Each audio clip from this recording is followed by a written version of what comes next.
So as a child, Hollywood captivated my imagination with movies like Interview with the Vampire, Lost Boys, Teen Wolf, etc. When I got into paranormal investigations as an adult, I would read about the shamans in the Amazon who could shapeshift in the trees, and the various legends in the Native American traditions. But nothing was still concrete. I mean, here in the US, I would hear the rumors about the groups that could shapeshift, but I could never find them until one day I met someone in one of these groups, and they taught me their way of shapeshifting. In hindsight, I should have been a little wary, bringing an animal spirit into my body. You guys know the warnings about the vampires. They can't come in unless you invite them. But being young and foolish, all I could think about was, man, you gonna let me be a real life werewolf and have supernatural powers? Let's do this. So I did the ritual. And I'm keeping this vague for good reason. It wasn't until I was at a party one day I realized the mistake I had made. I don't drink, so alcohol wasn't involved. And I can't remember what triggered me, but now I think it was just the beast inside that was just triggered in general. But I just remember becoming enraged and wanting to lift up a table and throw it through the window. For some reason, it seemed satisfying. Then I heard someone say, as some thoughts were running through my mind, "Hey, you look like a werewolf." And immediately I was back in my right state of mind.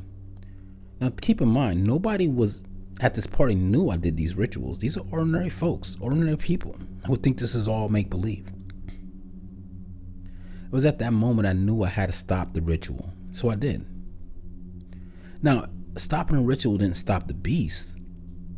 And to be honest, I really didn't want to get rid of it because of the strength and the power it had. But I did stop the rituals before I fully shifted one day. I don't know if you guys remember, but HBO had a show back in the day called True Blood. And it revolved around the Stackhouse family, particularly Sookie Stackhouse. And she always attracted all these different types of creatures around her. And this isn't far from the truth. It had been years since I practiced the ritual to become a werewolf. And for the time being, the beast was at bay. And by happenstance, I met this lady one day. And we hung out a couple of times. And I asked her, I was like, "Hey, how come every time I'm around you, I feel really good?" I mean, her energy was intoxicating. And we never talked about the werewolf stuff or none of the paranormal stuff. And she told me, she's like, "I'm a battery for vampires." I didn't even know what that meant. So she explained. She let vampire groups feed off her energetically. They sit around a group and they just feed off her energy. And sometimes she let them feed off her blood.